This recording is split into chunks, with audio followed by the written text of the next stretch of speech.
Toni Petrillo, a very, very warm welcome to the Humans versus Retirement podcast.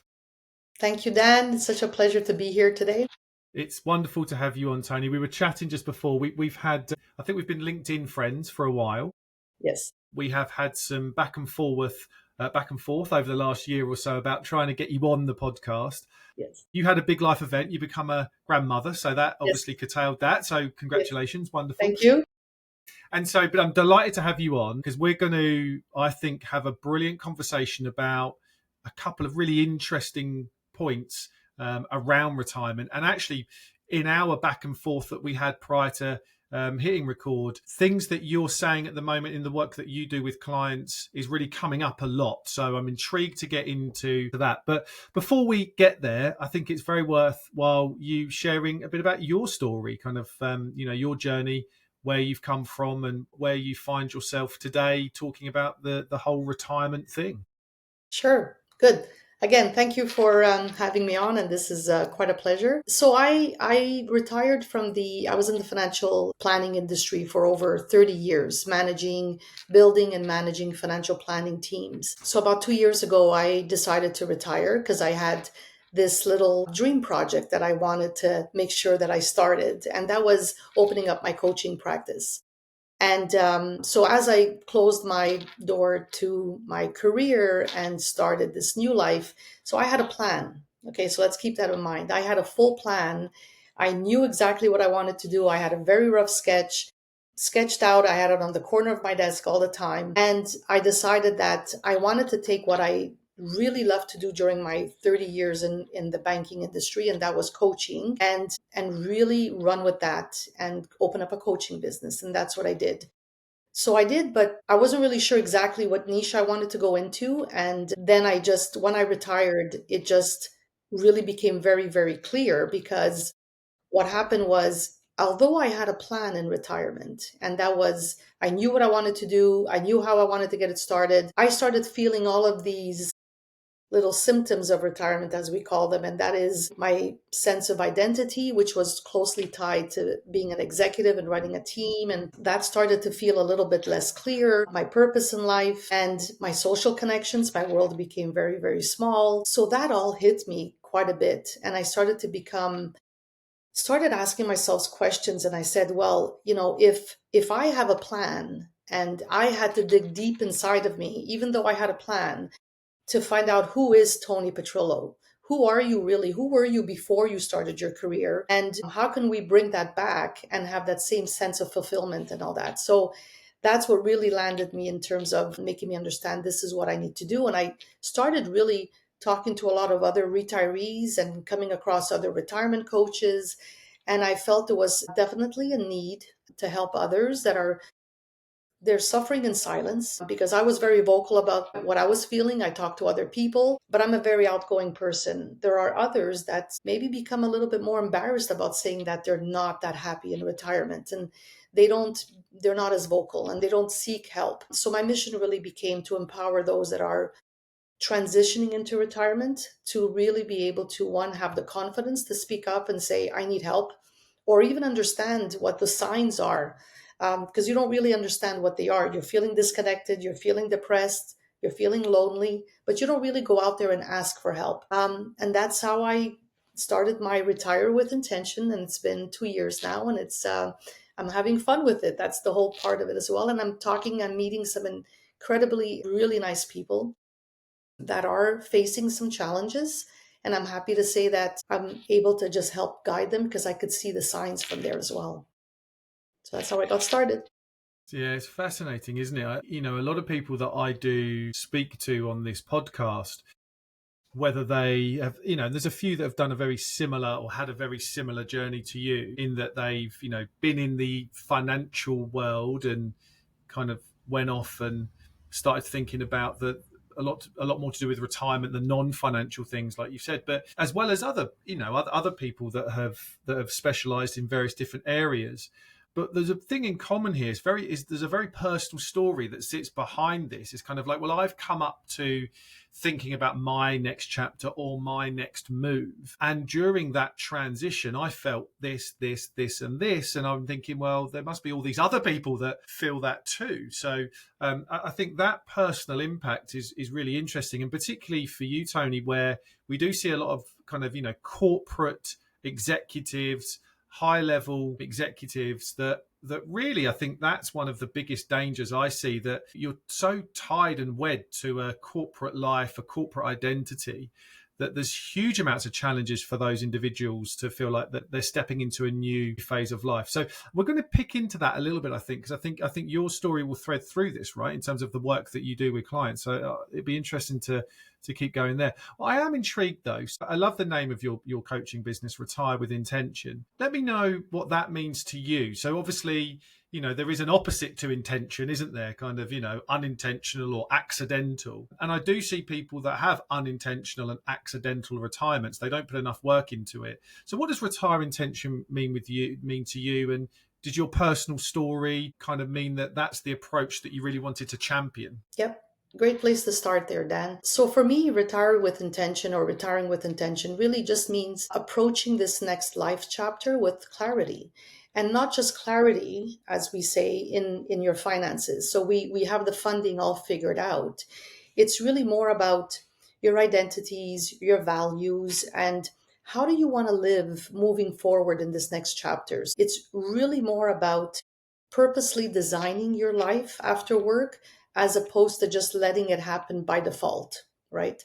And that's my key word here, is letting it happen by default. So um, the way I looked at it and I saw it firsthand is I designed my life after work. I knew I was going to have a coaching practice. I wasn't sure how I was going to start it, and I learned a lot in between, but I really had a very clear picture of what I wanted it to look like, which helped quite a bit because having that plan, all the other side effects of retirement, if I want to call them, is the disconnection, lose your shift in identity. It was a lot more manageable because I knew right away what I was going to replace it with. And I'll talk a little bit later about some of the exercises that I developed that will help replace some of those things in retirement so that you feel just as fulfilled and as happy. And I have to say one little thing, Dan, is the first thing I did, and I'm a little old school in terms of this, is one thing I also identified greatly with was my business card. So I was used to going into different branches, meeting different people, meeting clients, and the first thing I would do is hand over my business card and collect theirs. So the obviously the one thing I missed in retirement was that identity that I attached to that little card. So the first thing I did is I ordered a whole box of business cards. And I said, at the beginning, I didn't have the name of my retire with intention yet. And it was just simply my name and all my coordinates, just so that I felt that I had something that kept me fulfilled. And that just that one little step, really, it did a lot of good for me and understanding what my identity is. And when you could fuel those little gaps so that you could continue, that's where I feel that even in my personal story, it just helped me get to the plan that I had waiting for me here. But I needed to get there, and you need to have the confidence, the energy, and the whole emotional bandwidth to get there. So you have to fuel these steps with these little bites along the way. So that's for me, that's the best way that I could do it. Yeah, I love that. I mean, I've got a sketch about that. Actually, we were talking about my sketching earlier on, and before we hit record, and I've got a sketch that says, oh, if what, in answer to the question, what do? You give them this when you're working. It's got your job title on it, and then there's a blank business card. But what's on that? I mean, if they ask you what do you do, and you haven't got a business card to hand out or a thing. And that can be really disorientating for people, can't it? As you said, to kind of feel like they've got, I don't know, and I talk about it as well. One of the things I hear a lot from people is that they live in the past. They go, I used to be A, or I used to do this. And they haven't moved on to allow themselves to think about, and you mentioned something just there, what you're retiring to, right? You're always stuck in the past and you're never thinking about what the thing is going forward. So, there's some really interesting behavioral, psychological nuggets in there, really, for people to start thinking about what that means when they have that opportunity to say to someone, will I do this, or I am this. It's, without a job title, most people lack the answer to that question. Exactly. I agree. Yeah.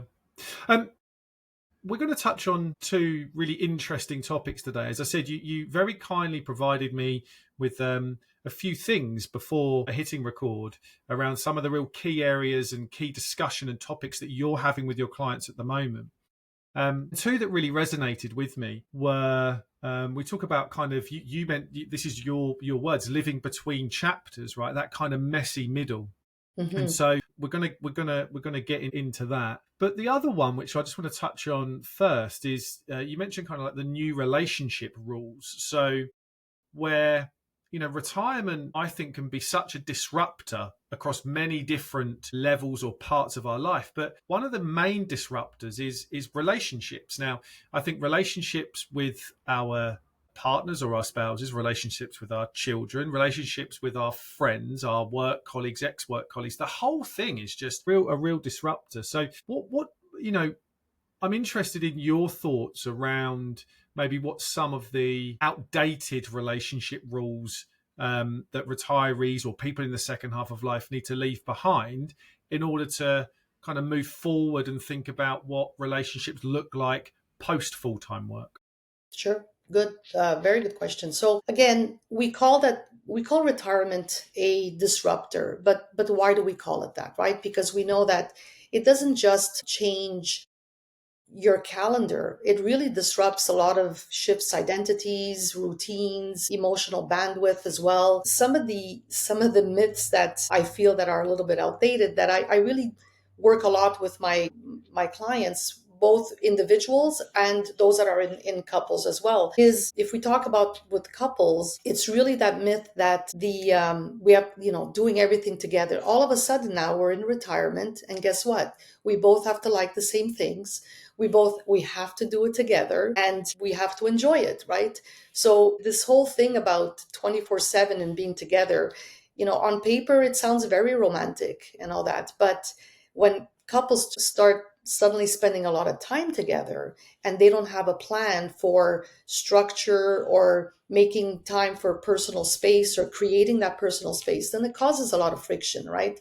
And that's really something that I work a lot with my clients, and a lot of them don't really understand that until they get into, honestly, maybe 4 or 5 years into retirement. They look back and they say, wow, we've been at this for 4 or 5 years and we're not really sure what the problem is, but they're happy. They're definitely happy together, but they don't understand what that friction and that underlying current is all about. So, and you may have heard this as well, and that's, I joke around with my clients that are couples, and I say, when we married for better, for worse, but not for lunch every day, right? So we really, that spending all that time together, everybody thinks it's happy. So, that's one of the things that I look at that needs to change. Another one is falling into this traditional gender roles about who's going to take care of the planning, who's going to take care of the caregiving, who's going to, and assigning certain tasks to different people. Well, that's outdated, and that all that has to be communicated and talked about before you hit that day one in retirement. And I often see that, couples that really thrive in retirement are the ones that really take the time to communicate this, to talk about it, and to really create a plan going forwards. Those are really some of the outdated, I feel, relationship rules that should change, and they're still out there. So we have work to do. Yeah, no, I agree. 24/7 togetherness thing is interesting, right? And I'll get your take on that a little bit further. And it happens in the work that I do. And it's this, as you rightly say, this thing where people are going, right, we've now got to basically have this joined up Hmm. retirement, this joined up second half of life where we've got to have the same thoughts, the same feelings, the same wants, the same dreams, the same goals. And quite often, when there is a dominant spouse within the relationship, um, that seems to be the override. It's kind of someone is suppressed and they're just agreeing with all the goals and going along with that. And it feels like it becomes, one person's second half of life with some people just straggling along and for the journey. And I do think, a big part of one of the reasons why the grey divorce. It's a sad outcome to this, isn't it? But I was looking at some of the numbers the other day, and the divorce rates in the UK of the over 60s have gone through the roof. Back in 1990, they were 9% of all divorces were people in over 60. It's now 40% of all divorces are people 60 plus. Now, there are some other factors to that, but I think a massive factor is what we've just talked about, right? They're getting to that part of life where they feel like it should be exciting, and they just haven't talked properly about what this looks like. And I say to people, Toni, like, at no point, if you've been happily married for, let's say, 20 to 30 years, it's very, very rare that you spend any more than 3 or 4 hours together in a day. You're then asking on the Monday morning after the Friday night celebration of leaving the retirement party to go, oh, by the way, we've now got every hour of every day. I mean, it's unhealthy. Two, you've never done that before. And so if you've never done it before and not put any work into what that means, there's huge amounts of challenges that come with that. I totally agree. And, I think one of the, if I want to call it a mistake that sometimes they make is, the shift in the couples dynamic that happens with retirement. They just treat it like, well, this is going to be a repeat of what we did in midlife. So we were happy then, it worked for 20, 30 years or 20 years, and let's just do a repeat of that. But in reality, this whole, when couples retire and they retire at the same time, so there's two angles that we want to look at. One is if they're both retired and they left their corporate world behind, they still have to talk about negotiating personal space, what they want to do. They don't all like the same things, but they, what happened in midlife, I call it that middle section, and what's going to happen now, this is where they have to renegotiate. Well, what do we want to do together? Do we want to travel? Do we want to travel together or apart? What are your interests? What are my interests? What do you want to do? So this is scenario one, where they're both retired and they're ready to be at home. Let's throw in another scenario in the mix where one couple or partner in the couple has easily let go of all of their corporate stuff and, threw away all of their notes or threw away all of their whatever PowerPoint presentations, and is ready to just do a deep dive into retirement and start traveling or taking up projects. That's one partner in the partnership, but the other partner is still processing retirement and they're not ready to let go yet. So now we're throwing in another angle into the mix where, well, which one is going to have to be more patient? Which one is going to have to let go of things that they like to do? And that causes a lot of friction, so don't forget, you're home together 24/7. So the friction starts mounting up, and that's where I really tell my clients, you need to sit down, take a step back, and it's okay for everybody to have their own vision and a shared vision. And that's how I coached. I don't know if we're going to get there, but one of the things I tell them is, when I look at scenario number two, is you have to have a shared vision of retirement and you need to have an individual one. And that's how we go forward. And then we build from there. So absolutely right. Those two scenarios are very important. Yeah, I love that, and I encourage people I work with to do that too. I call it the kind of mine, yours, and ours type scenario, right? And actually, what I try and say to people is, I think it's vital to kind of feel like, and I get people to sketch this out or draw it. You can do the overlapping Venn diagram and kind of go, actually, kind of where are you and what's in the middle that you want to share. I think that ability to go, right, I understand what I like. Mm-hmm. I understand what we both have in common and want to do. And now, because you've shown me some things or told me, I understand what you want to do. And that, I think, presents some really healthy boundaries, doesn't it? Healthy conversations about this. And actually, what I have found, and without being too stereotypical here, if the husband has been at work and the wife has been somewhat at home, then what you do find is that dynamic can be really challenging, because women, I think, are much, and the research suggests that women are much better at kind of friendships and their own life outside of work or family unit than men are. And what I have found is that the man is almost retiring into the woman's life, and the woman's going, well, actually, I've got this thing, right? I mean, I've got my friends, and I've got my thing, and I do my, I do this thing over here, and then all of a sudden you're intruding on that thing because you're going, well, actually, at 11 o'clock on a Tuesday, do you want to go out to go for a walk and go for lunch? And they're going, no, on 11 o'clock on a Tuesday, I go down here, right? Yeah. Yeah. I do that already. Yeah. So to figure out those boundaries and what you love together, and then I think respect each other's individuality about what you want to do is so Exactly. important to have a healthy transition into this phase of life. Yeah. And that's why I tell clients is you need to have both scenarios. You need to know what you want to do individually. The last thing you need is, like you say, if I play bridge on a Tuesday morning at 11 and you want to tag along, that's not going to happen. You need to find your own life, and you have to have those difficult conversations. Yeah. Communication is one of the most essential tools that I always tell, whether it's individuals, like especially couples, but you need to communicate all of what you're feeling. Don't keep it inside, right? And I'm working with a couple right now that they're exactly in this scenario too, and they're very happy together. They have very diverging retirement paths right now, and they want to bring it together. So it's quite interesting, and it's a lot of fun to be able to work with them and see. But what's really great about them is that they're very good at communicating. They're very good at normalizing what it is that they're feeling, and you need that. You need to start there. Let's put it that way. Yeah. Well, one thing you mentioned, actually, I want to touch on a bit more is different timelines, and I see this a lot where they couple are on two very different timelines. One of the couple might want to retire as early as they can because they don't really like their job, or they might have a manual job that they want to get away from. And then the other side of the couple is saying, well, actually, I quite like what I do for work, and I have no intention of retiring. So I think I do see this a lot where there is definitely different timelines that are out there, and those different timelines can cause friction. It can cause a lot of frustration, a lot of envy. If someone's, etc.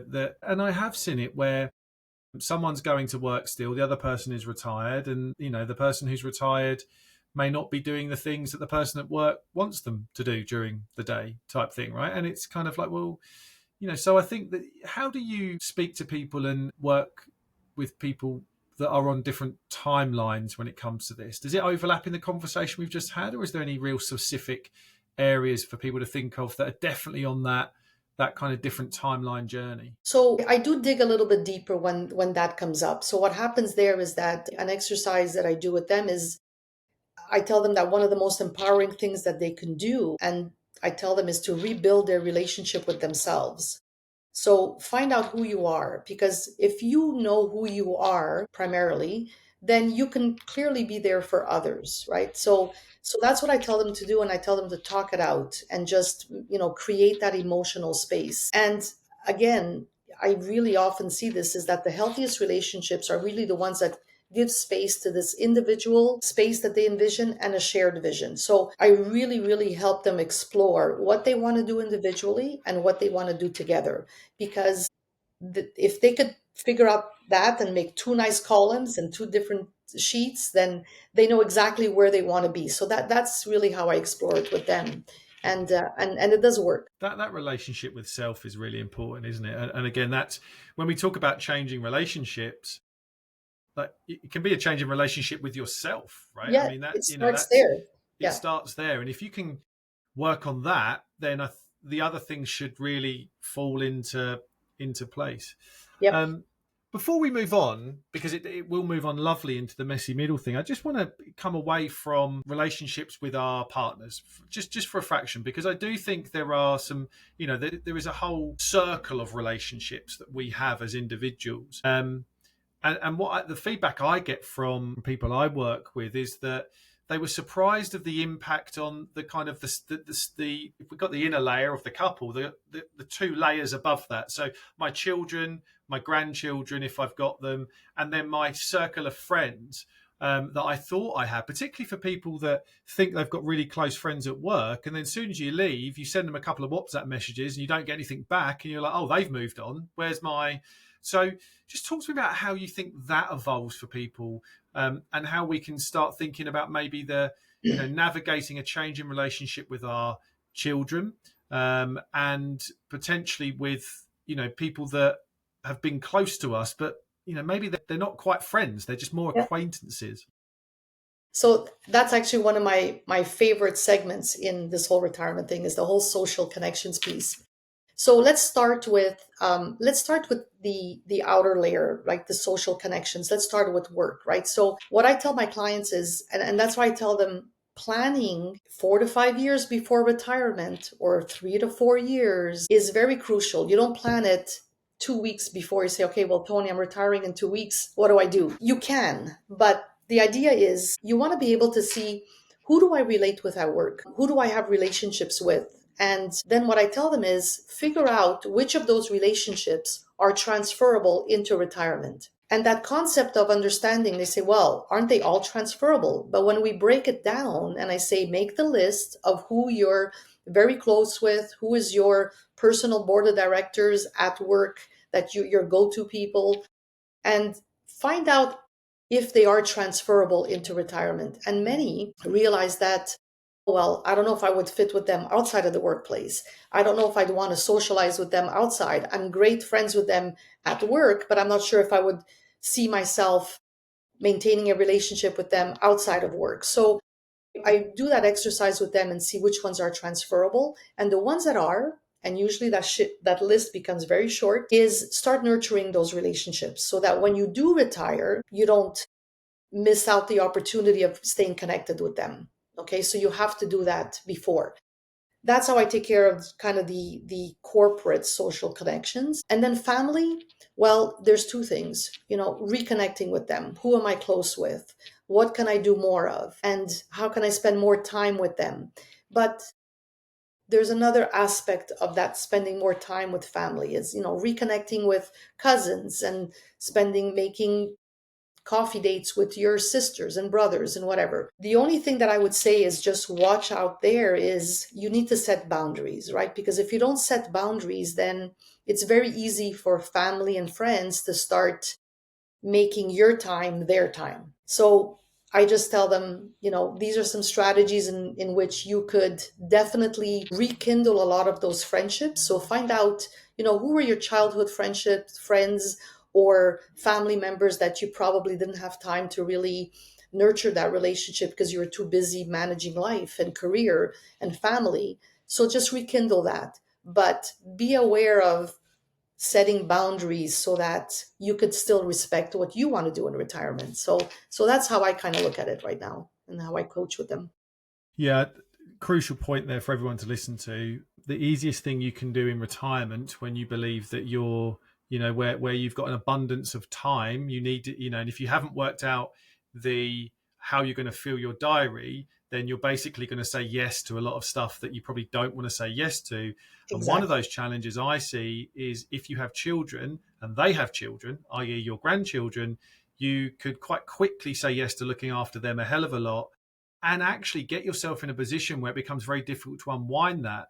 I've seen it before where yes, yes, yes to looking after the grandchildren, your children then become reliant on that. They go back to work or they then get in a routine. And then if you turn around and go, well, I want to go away for a month traveling, they go, hold on a minute, how can I? And so I think, those boundaries are really, really important up front, to go and respect your time, because other people, not necessarily intentionally, but they will definitely think that there is more opportunity for them to demand more of your time Exactly. because you've got an abundance of time now, right? You're not doing anything, so I can come and Oh, grab some of that. that's what Is they their feel, thought? or that's what Exactly. Yeah. that's what they think. And I just want to say that everything we're discussing here in terms of some of the strategies, and we identify some of the issues, everything is doable, right? So if Mm. you set the boundaries and you have a good communication strategy and you talk about it and you lay out those boundaries, everything is doable in terms of making sure you can have a great balance of both. So I just want everybody to know that with the proper planning and the right communication and taking the right steps, we talk about these issues, but they could be pretty, you know very reasonably managed in retirement if we follow those steps. Yeah. Yeah. So what we have talked about is quite messy, right? So messy subjects. And we know that retirement is quite a messy place anyway. And we've talked about a little bit about that kind of whilst you're at work and then kind of post work. But the other thing that we're going to get into is that messy middle that we're talking about, that Mhm. kind of living between the chapters, which I love as a kind of overarching topic. So if we think about the messy middle, and I would imagine that phrase resonates a lot with the listeners that are in retirement at the moment, because everyone that I speak to kind of says something similar to that. It's a complex, it's a bit messy, it's, you know, we're up in a bit of limbo, and it's a never kind of ending, evolving loop that we're going. So Exactly. it can become quite messy. What does, for you anyway, what does that messy middle mean in the context of retirement? You know, that gap that we're talking about, and then how people start to feel when they kind of come out of that messy middle and they go into different areas of or phases of their life. So again, for me, the messy middle is, and it's such a good way that I want to describe it, is it's really that in between place, right? It's when you've left your career, so you've retired, you've left your career, but you're not quite yet settled into who you are in retirement.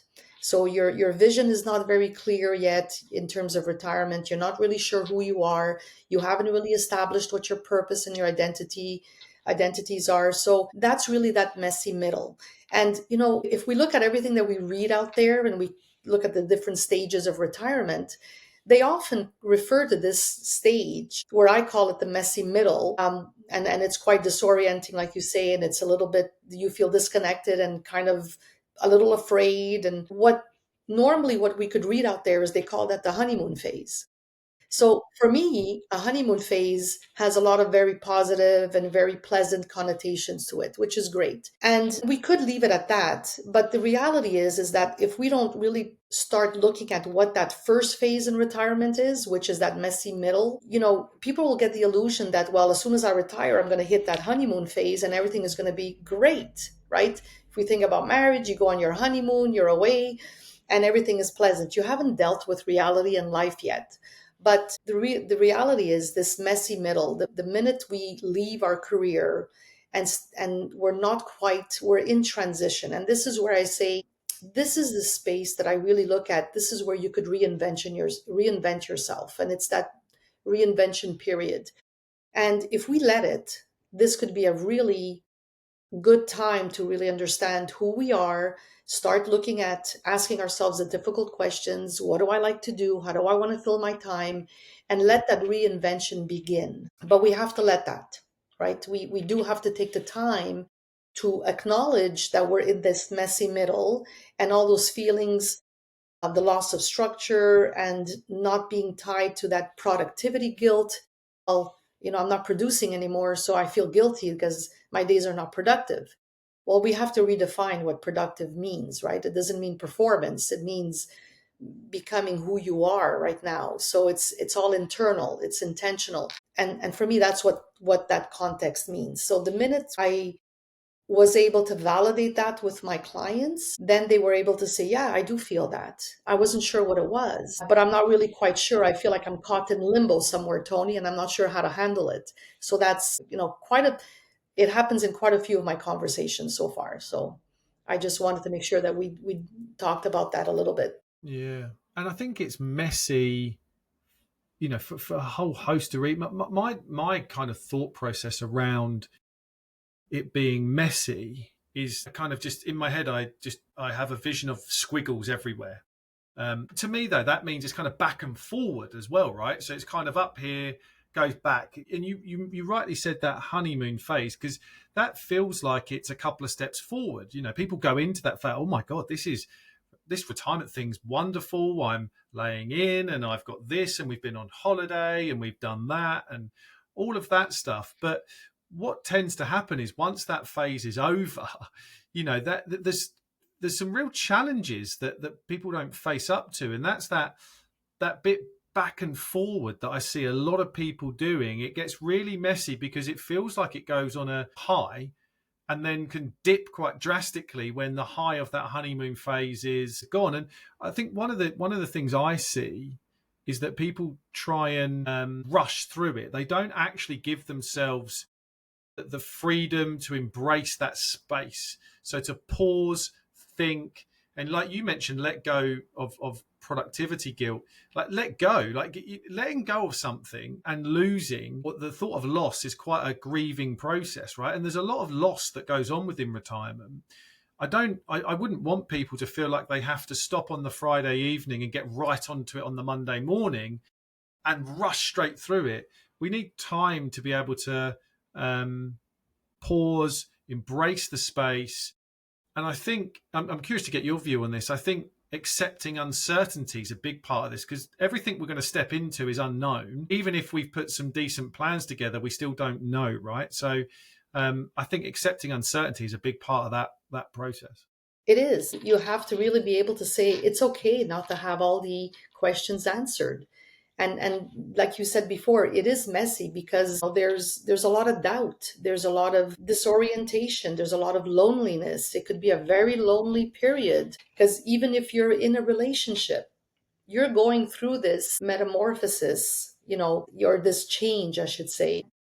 You could be surrounded with acquaintances and with friends, but you're dealing with this on your own. So there's a lot of loneliness there. There's a lot of doubt because you're not sure, what do I want to do? There's a lot of there's more questions than we have answers, and it becomes a little bit messy. And you may think you have a clear vision, and then you just take that out and say, no, that's not what I want to do. There's this pressure that they feel that they should be thriving already. But no, you don't have to have it figured out all right away. And it's okay to know that if you don't feel like you have it settled or you have it all figured out right now, that's fine. You're not failing, you're evolving. That's what it is. And you need to give yourself space and time to let that evolution happen.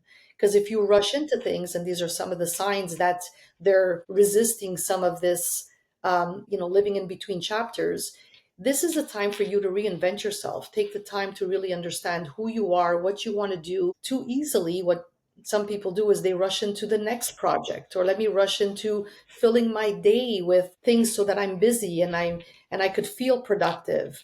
But it's okay to not have anything planned for the day and just take that time to say, let me reflect on what it is I want to do. Because when you do that, you avoid making mistakes, rushing into a project that maybe is not fulfilling for you or may not be the right fit, and rushing to fill that gap, right? So that's, I feel that uncertainty is very normal.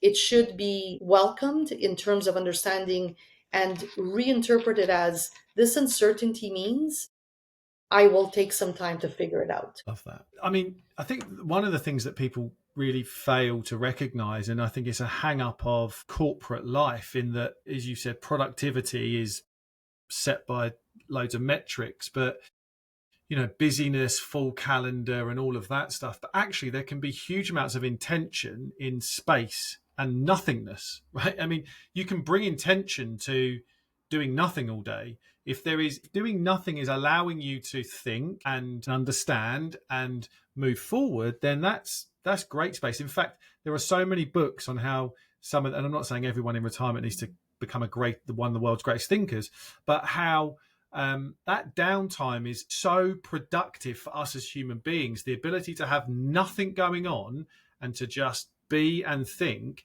is, in a modern noisy world, is so undervalued and underestimated. And, I often say to my clients that this is one of the most critical steps, right? And I call it permission to pause. Just give yourself that permission. You have to give yourself. Nobody else is going to give it to you. So don't wait for other people to come in and give you that permission to pause. You have to allow it for yourself.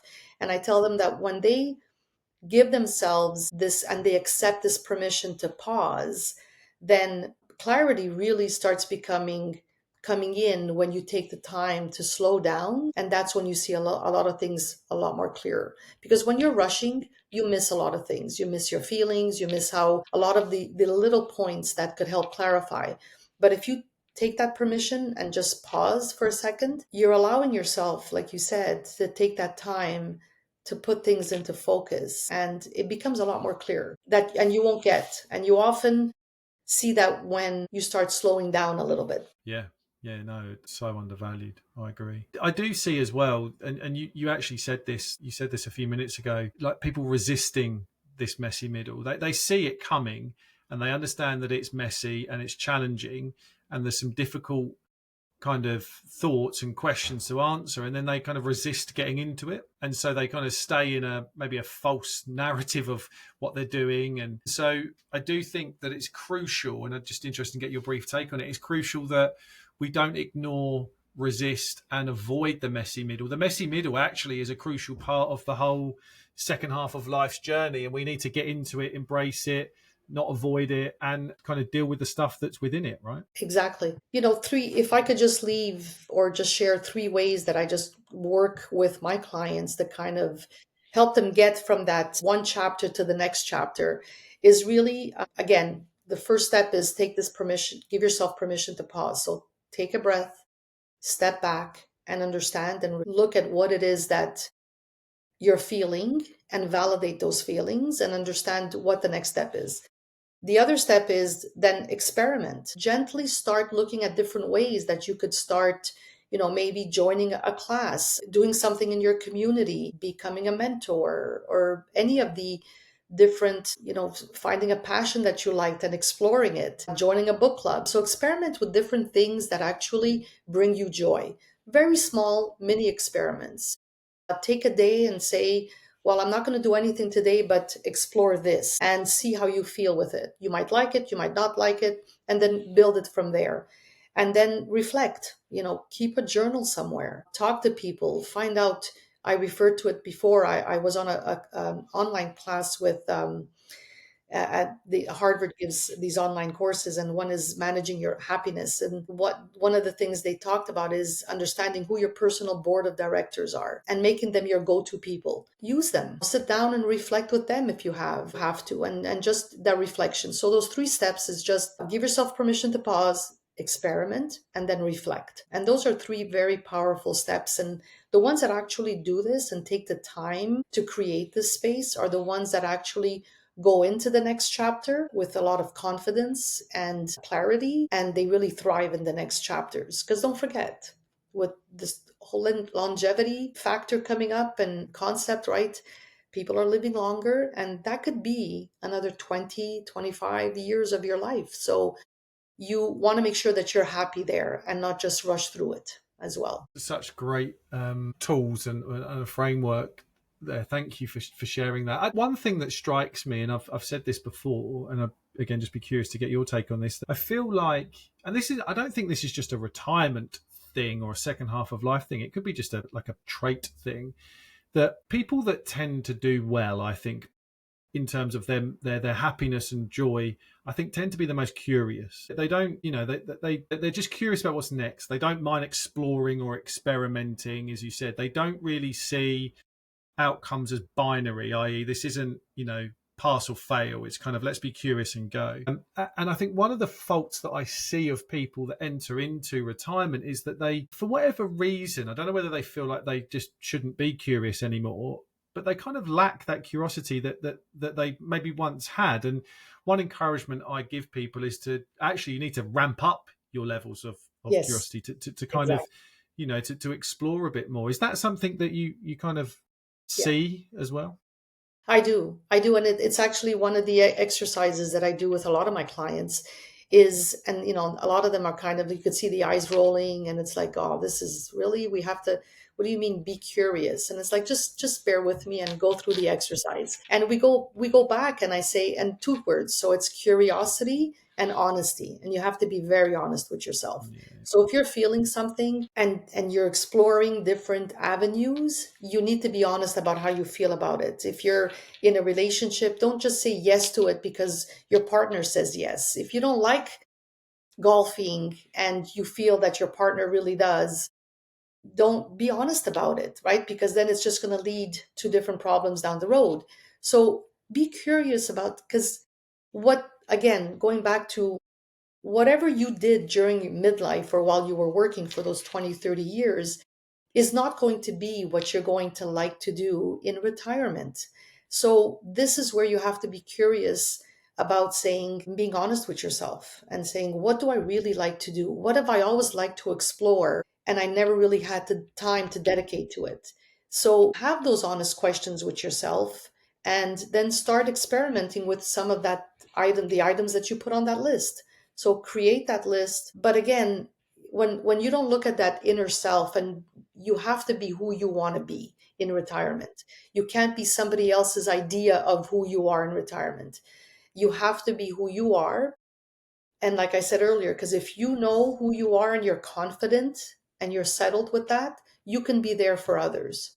But if there's still a big question mark about who you are, then you don't have the emotional bandwidth to be there for others either. So that curiosity is a big, big piece. And you hit on it very well, Dan, because once we can get that established, then that's a great foundation for everything else. Yeah. No, that's brilliant. I've got two questions that I want to ask before we wrap up. It's been such a wonderful conversation, so thank you so much for sharing so much with us. Is there a kind of one thing that you can point at, kind of what I would say is like a misunderstood truth about retirement in general that you wish more people understood? Is there something is there a pattern? Is there a general thing that comes up time? And we may have already said it, but just to repeat time and time again that people, it's like it's a misunderstood truth about retirement, that if you could kind of just wish everyone understood this one thing, it would make things a little bit easier for people. So and that's a great question. And we hear it all the time. Retirement isn't the end of the road. It's not something that you have to feel worried about or fearful. Or yes, there are a lot of questions, and there's a lot of questions that have to be answered that are on the other side.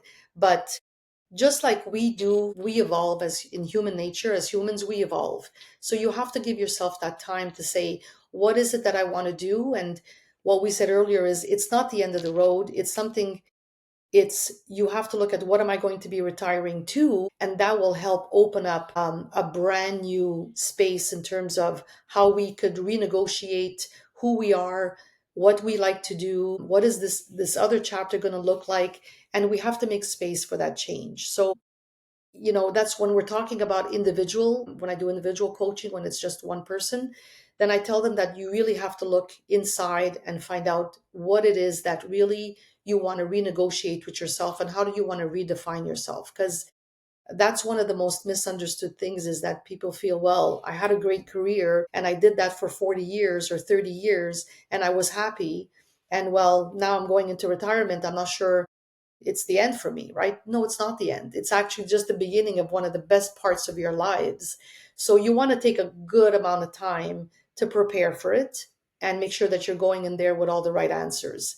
And when I look at when I talk with couples, is, the way we evolve as humans, well, love follows that, right? And love will evolve as well. So this is where you have to renegotiate who you are individually in a retirement couple, and then renegotiate who you are as a couple as well. And one of the best things that I say is, keep asking those questions as opposed to assuming what the answers are.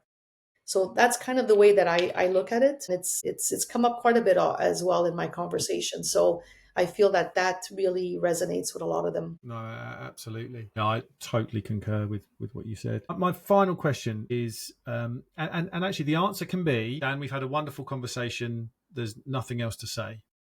I don't want to give away the question, but that could be the answer. But is there anything that I've not asked you that you wish I should have done, or anything that we've not talked about that you really want to?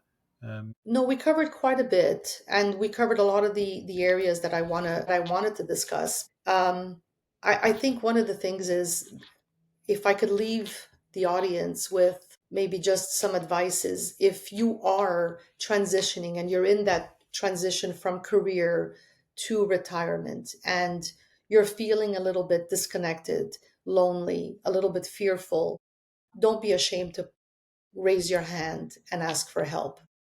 You're meeting with your financial advisor, talk to them, right? And a good financial advisors, and this is my message to all financial advisors out there as well, is, your role is primarily to make sure that the funding of their retirement is in place. But if you do see signs from your clients that they may not be happy. Or, when you're talking to them about what does retirement look like to you, and they have this glazed look over their face, those are signs that you may want to help them get in touch or connect them with somebody like a retirement coaching that could help them as well. So if you are going through that messy middle, if you're in there and you're not sure, don't suffer in silence. Just put up your hand. There's a lot of materials out there. There's a lot of workbooks.